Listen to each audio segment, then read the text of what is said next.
Hello, and welcome to Andrew Broussard Watercolors. Today, we're going to do a fast and loose watercolor tonalist landscape painting, exploring earth pigments and lamp black. I've played with this combination before in a previous video, and then played with gouache on top of it. I think I'm just going to stay within the watercolor with this one. I have raw sienna, yellow ochre, burnt sienna, and lamp black out. So that's what I'm going to play with. Quarter sheet of Stonehenge aqua. I coated it with water before I started the video. And I'm going to start with my raw sienna and create my imaginary landscape.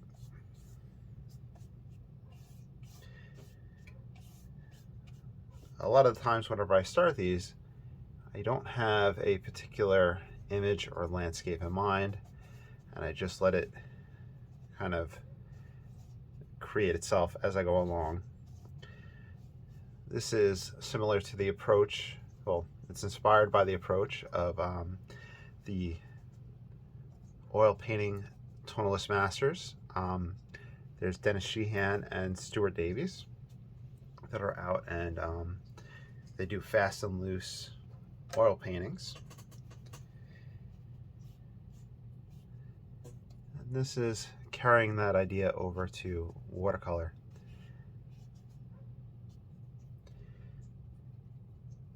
Here's a little bit of my burnt sienna. I have a horizon in here. I found that the burnt sienna mixes a really good dark with the lamp black, and I'll use that later on in the painting. It's been a few days since I've painted, but the last time, like I said, was this combination. I think that the yellow ochre and the raw sienna might be a little too redundant having both of them. One is more opaque than the other. Here's the yellow ochre, with the yellow ochre and the raw sienna.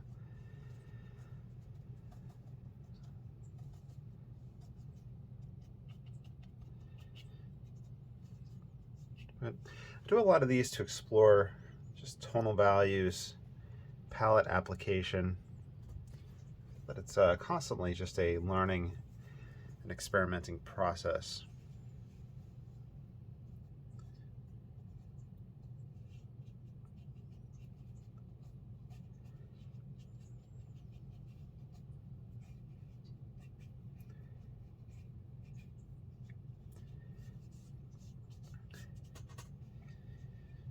And with these videos, you're always welcome to follow along.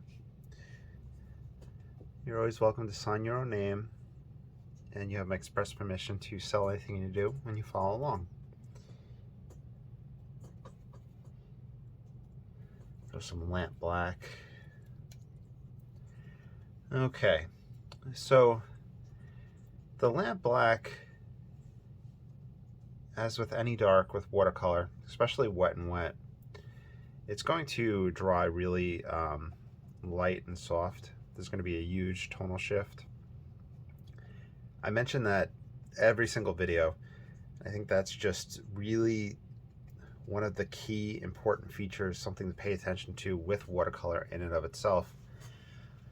That's probably one of the difficulties that arise with watercolor, is anticipating that and learning about that.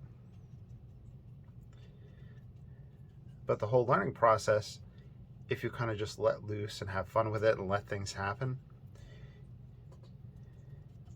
you can really just have really fun results, some unexpected results, and just really enjoy yourself. Really make it a fun medium. The yellow ochre mixed into that lamp black gives that impression of a green, and and if I'm not mistaken, the Zorn palette uses those two colors for a green aspect. I think I'll leave that open here.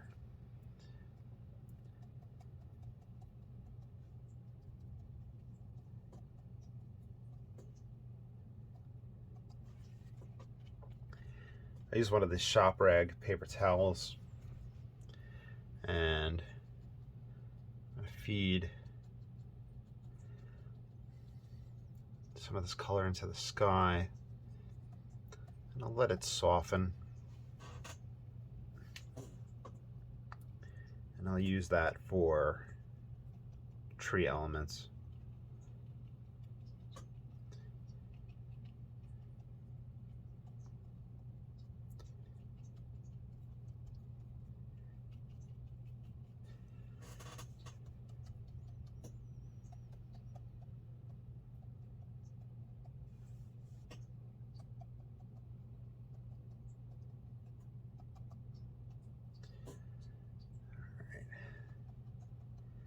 So, being that the lamp black softens quite a bit, I have found that heavier application with it in the wet and wet stage helps me get closer to the area that I want it to be at, and to that value that I want it to be at. The same thing happens with the yellow ochre.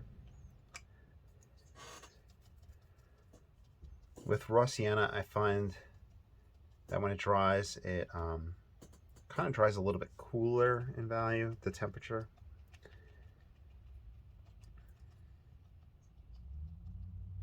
There's just a few things to look for and to watch out for.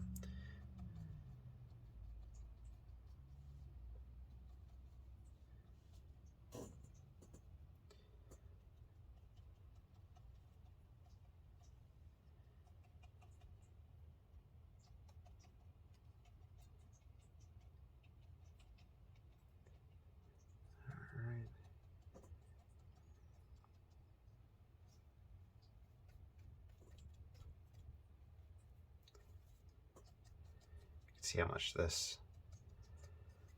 spread out and softened already, which is fine. I want to... Hey, Hammy. Yours just jumping up.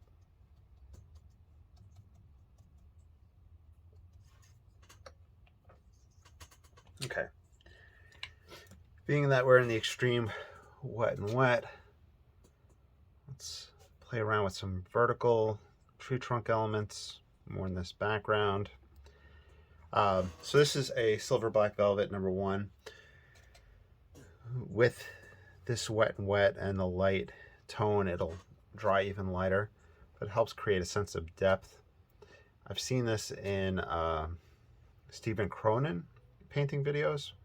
Whenever I first started off, he would apply this vertical application and the foliage, dry, then do the same thing, dry, and go back and forth.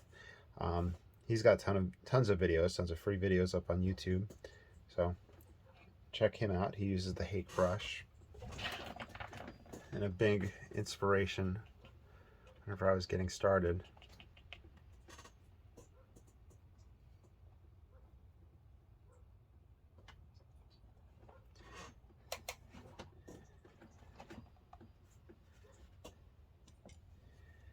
Okay, pull up a little bit of water down here.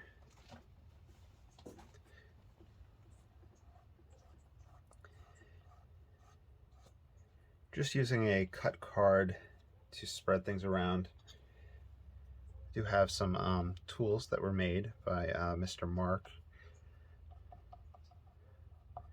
They're meant for scraping, but with the extreme wet and wet, I've been playing around a lot with just pushing the pigment around.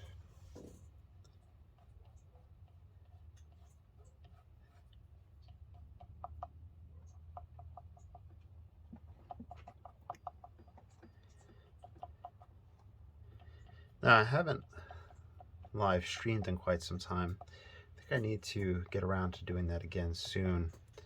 It's mid-January. I'll probably find a time whenever the Super Bowl is done with, because it'll probably be on a Sunday evening that I'll live stream. But the reason I mention live stream is that during one, somebody had mentioned that with their dry off, they like the natural dry off effect as opposed to a blow dryer. So that might be something you want to explore and play around with. You can see how easily I'm pushing the water puddles and the pigment and just kind of creating a little bit of ideas here. If I was to use a blow dryer right now, I would push beads of water all over the paper and most likely not want the effect that would be happening with that pushing and the spreading of pigment. But I encourage you to see that, to try that. But then from there, change the height of your blow dryer if you're using that route, or play around in this wet and wet, moving things in place and seeing what happens, seeing what dry off effect you like, whether it's just natural or blow dryer. In one of James Fletcher Watson's books, he talks about painting on location and using the heater in the car to dry off a painting.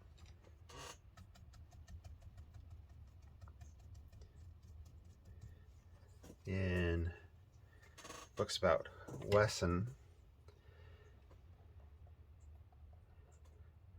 his students said that he would talk and turn and address the crowd, and he was essentially, during that time, allowing the painting, the wet and wet, to dry while he was addressing the students in the crowd. Let's grab some more raw sienna and yellow ochre.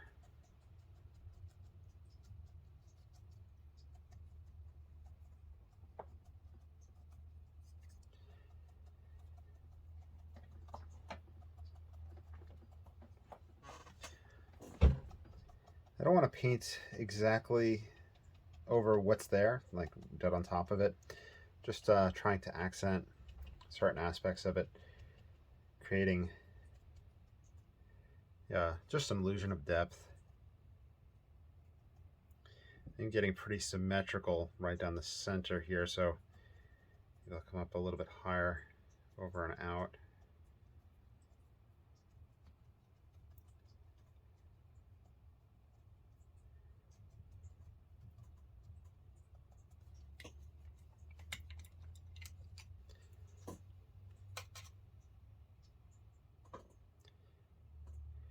Even though I haven't done a dry off,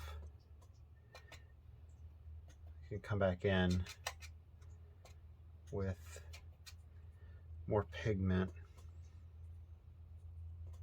create more depth.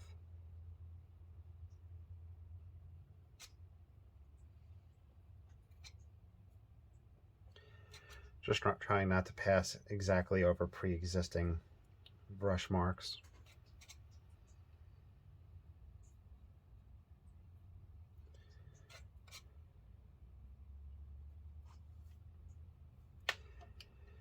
These binder clips, they're what I use to adhere my paper, not to adhere, but keep it in place. And whenever the paper starts to buckle, I could just press it and press the paper down. I use the back of the brush because the finger can have oil on it and create a spot that starts to resist. If you have any type of lotion or product or just oils on your hand, that can cause that.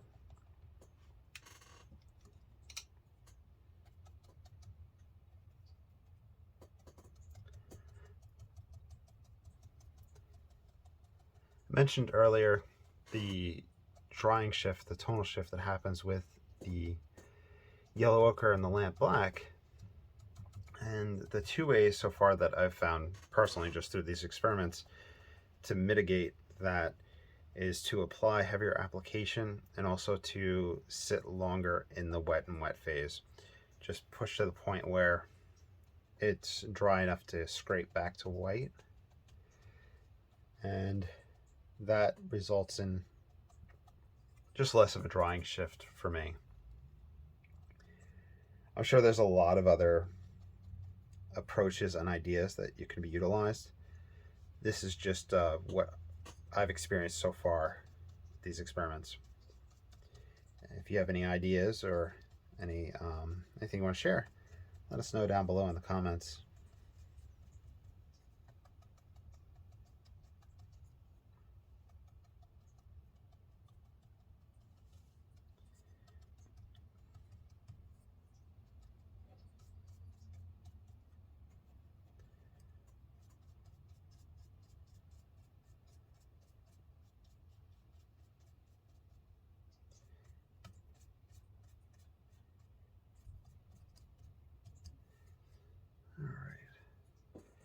Now, these here, you might see it, they're a little beady and splotchy.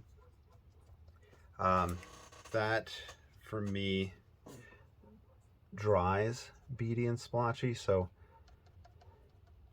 it's probably something that I can eventually take advantage of and get a wanted effect from that. But currently, I've just been kind of taking it and spreading it out, either through the brush or, in that case, just using the side of a card.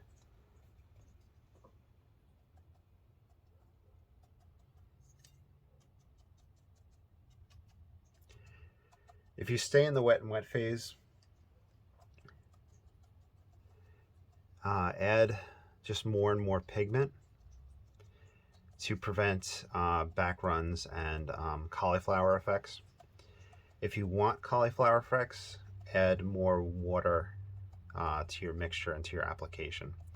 So if I was to grab just straight water, so here's straight water on the brush, and apply it, you'll see right here that it's creating that cauliflower effect and pushing things back. So that's what allows you to control that, the level of moisture on the brush. So just going back to pigment, more pigment than water will help prevent that.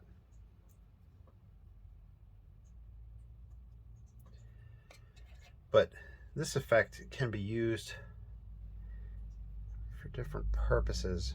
I just don't usually utilize that effect. We could probably splatter some water on the painting just to let that happen in some spots. It's not something I do often, but let's squirt a bit of water and we'll create little dots. And hopefully that's showing up on the camera. There's a big old. And it just gets you some texture going on in there.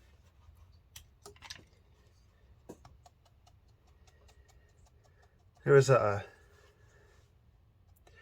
not really an obscure watercolor book, but it was an introductory watercolor book that I had picked up. It's either My Way with Watercolor. I've mentioned it before, just not the best with names of the books, unfortunately. And the gentleman who wrote it was a watercolor artist, but unfortunately deceased. He talks a lot about focusing on three values.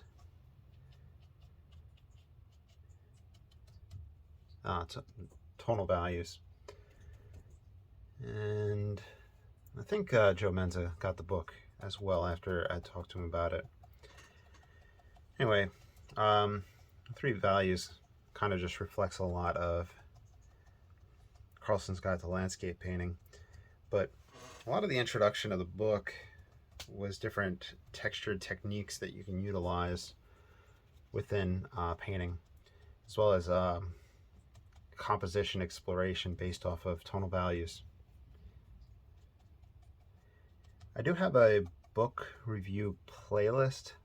That book isn't on there. I need to do that. But there's tons of interesting techniques that you can utilize. Though the gentleman says you kind of stay within just a few. There's no need to throw every single technique in the world out of one watercolor painting.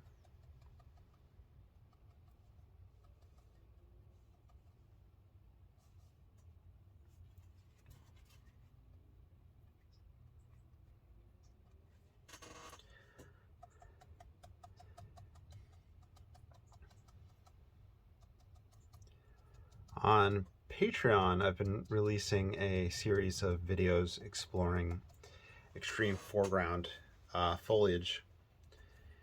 And one of the things that I found, just you can kind of see a lot of things that other artists do. And I think that sometimes there's a switch that goes off in your head and you realize, oh, that's why something gets done. What I mean by that, and I'll refer back to me in high school, is that when I took physics,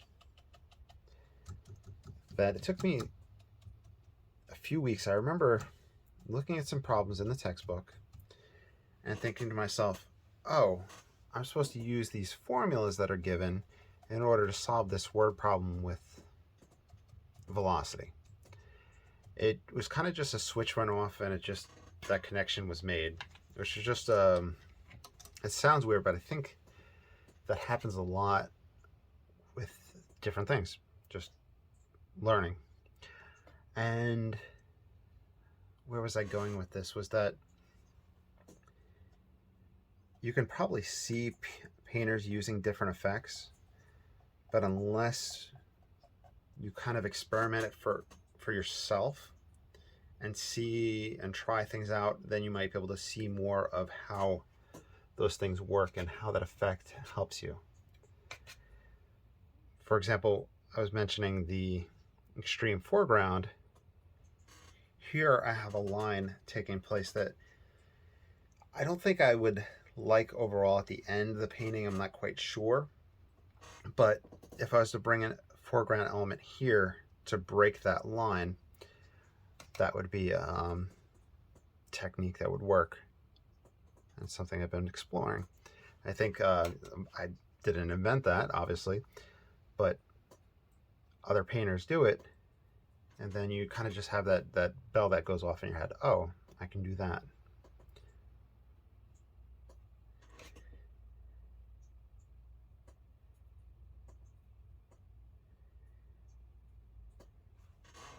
And sometimes I summarize people, and hopefully I summarize them in the right way.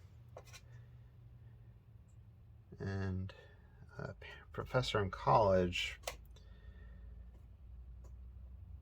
I feel like he had said, you eventually get to the point where you learn so many techniques, or you kind of forget more techniques than a person may know.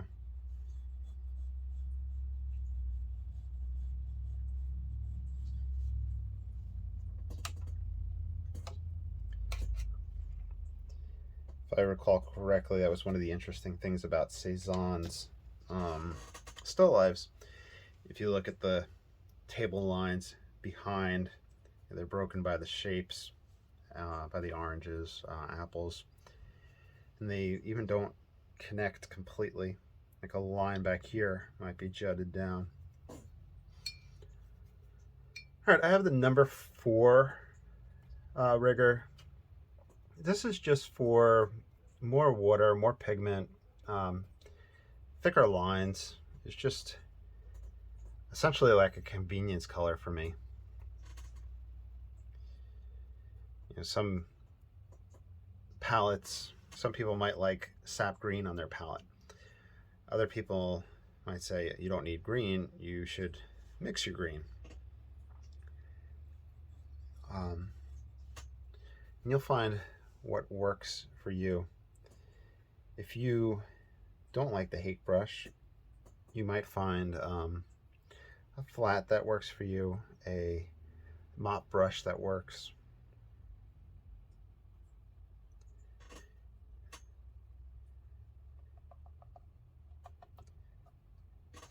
Rick Sukowitz, I was talking to somebody about the pronunciation. I think that's correct. I always just say Rick S. He uses the, I think, the small jumbo mop by, what's the name of the brand? Silver Black Velvet. I wound up getting one of those in the beginning. I still have it. It's a very nice brush. And it seems like most painters will have a large brush that they'll use for their application for a lot of the painting process.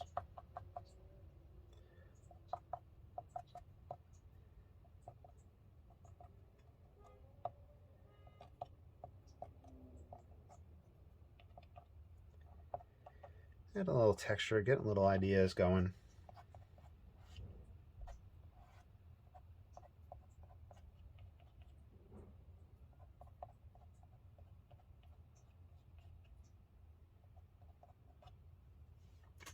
Letting openings take place between the trees.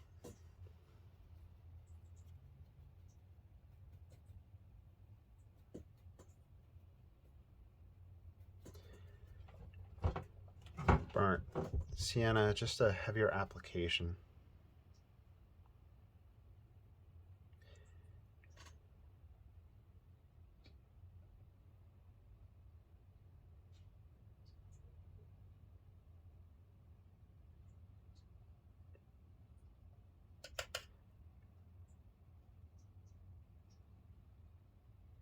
And you can see areas where it's still wet and how it diffuses, and areas where it's dry and stays nice and clean.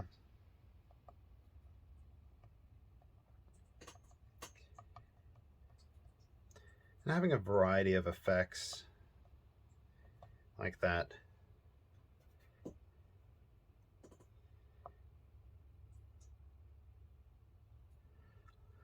work very well together. Like Rick S.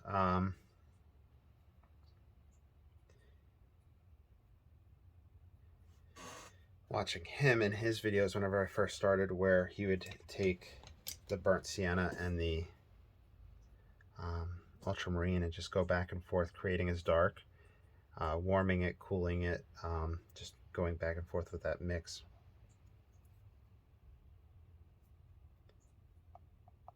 So that application there had more water in it. You can see that cauliflower effect happening. Just creating a little bit more solid background back here.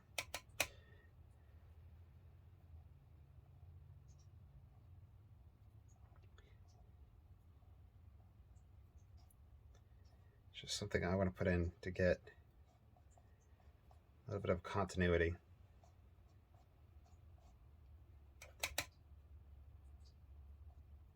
And tie the left half of the painting to the right side.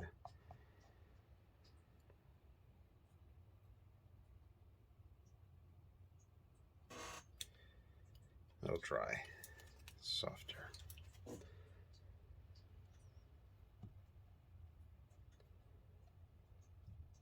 Using the paper towel in the trees,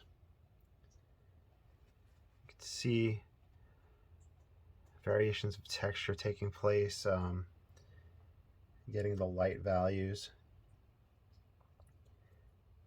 I always try to move the like the spongy type effect around so it doesn't seem like a repeated stamp.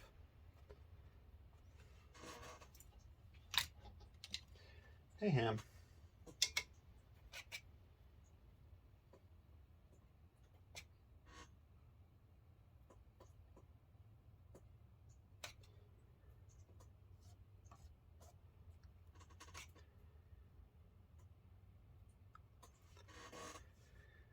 This is an interesting palette. the main focus of this video is to focus on the three earth colors and the lamp black. It kind of seems reminiscent to me of the palettes you would see in an old science book on dinosaurs or prehistoric times. And I'm not sure why. I'm not sure if that was the actual palette I had seen or recalled seeing as a kid, or if it is the kind of nostalgia effect of the brown tones.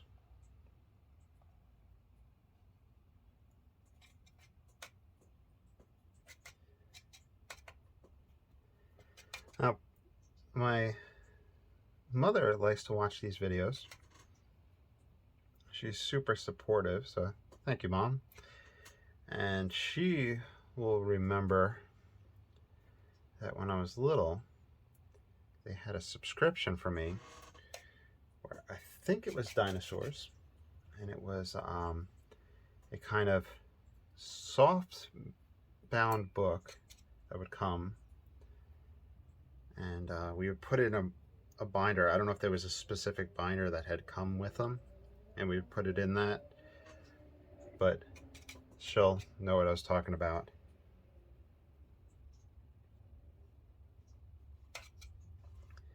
Now, weird shapes, you want to kind of watch out for things that take place within the Chinese brush painting. Mr. Henry Lee would always talk about kind of like a pound sign. You'd want to kind of prevent that from happening. And I have a weird crossover happening here. So there's some shapes that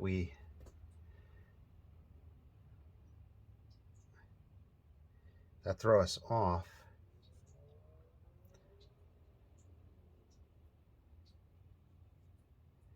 I think that was one of them.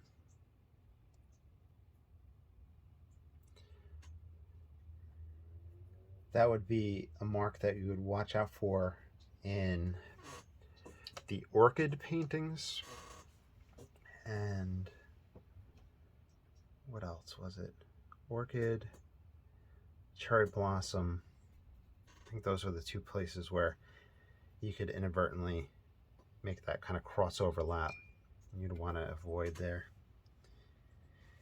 This place is naturally drying, and you could see how it's lightening.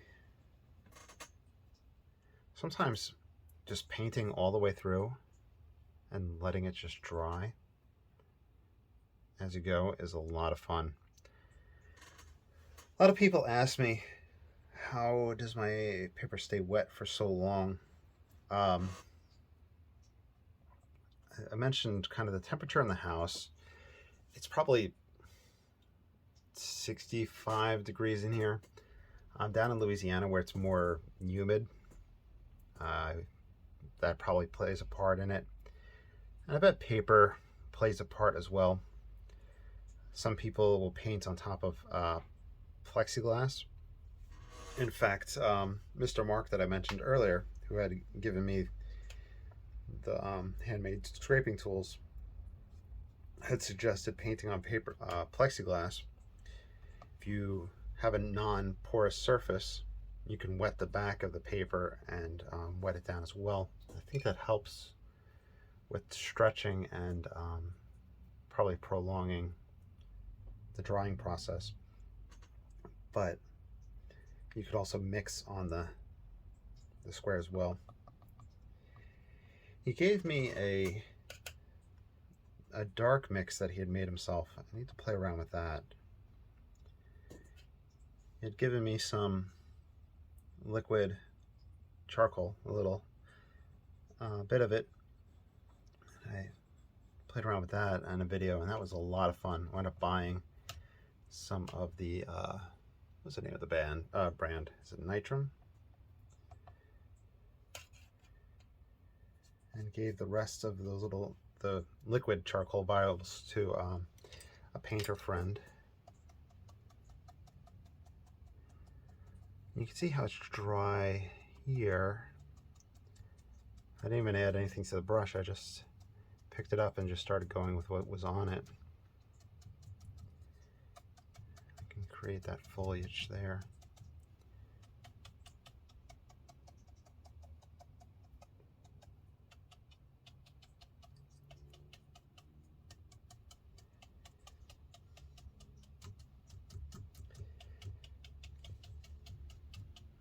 I'm always using browns or one or two pigment combinations.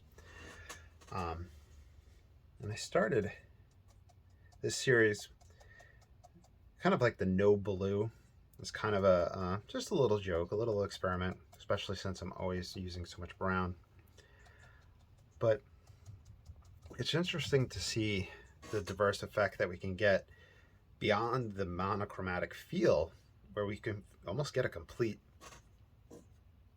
palette, a complete feel, not using blue and not using lemon yellow. For our red, I'll go with the burnt sienna here.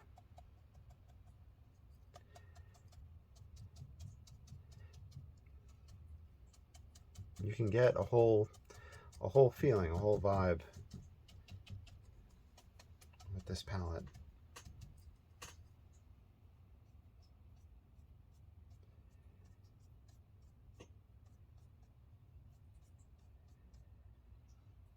One of the next things I want to play with is light red oxide, another earth pigment, or maybe a Venetian red with the lamp black. And we'll go from there. Did a whole series of experiments with the light red oxide probably a few months ago. And there's videos of that up on YouTube. And that was interesting because the light red oxide is usually opaque or application like the yellow ochre. But when used in a single tube painting, it had opacity issues where it just wanted to dry light. And I guess that relativity between them, seeing that between the two colors that we usually think of as opaque, having that same issue.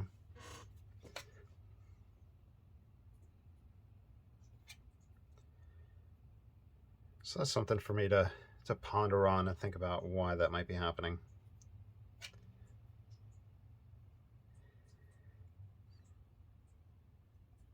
But I will say this, I think the important thing is to paint.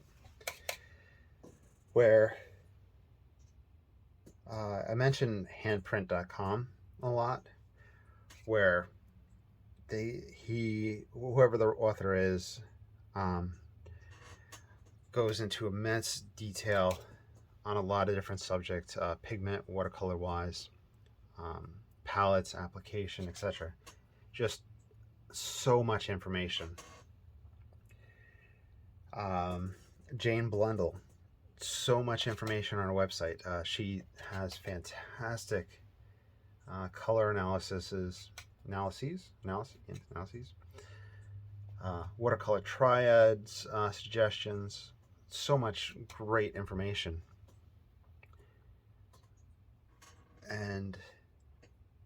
But the thing is, I think for beginners, you can look at all those things, but at the end of the day, you're really going to learn when you paint and explore.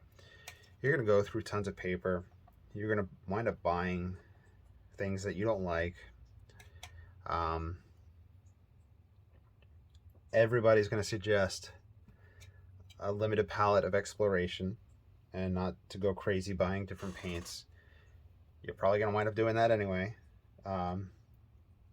We all wind up making the same moves with a lot of the beginning moves. And a lot of the explorations that we do, there's probably really not, new. It's probably been done before somewhere by somebody, whether it's been chronicled or not. So at the end of the day, just get down and paint and have fun and explore.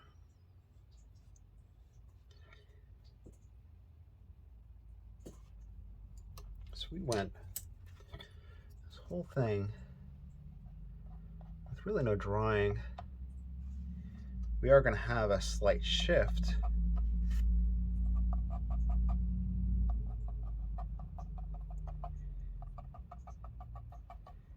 I'm okay with that.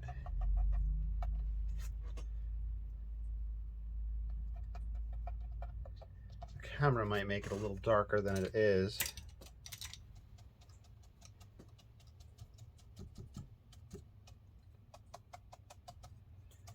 I think it's time for us to do our dry off. How long are we into this? We're about 40 minutes in. Let's do our pause and our dry off. Okay, so this is 40 minutes of painting wet and wet, with some aspects drying as we painted and some staying wet or being re-wet as we painted. I think I want to leave this here. Might come back in another video and paint on top of this. Tonality value study wise, there are areas that we could really darken up if we wanted to, and I think that's what I'll probably wind up doing at a later date. The lamp black and the burnt sienna from previous, and here you could see some nice darks that happened with that. So I really enjoy this palette. Gonna keep exploring this. Gonna look at the light red oxide, gonna look at the burnt umber, raw umber combinations as well. Let me know what you think, what you would like to see, and you know, of course, please like, subscribe, follow, and thank you so much for all your support. Appreciate you all. Have a great day. Bye.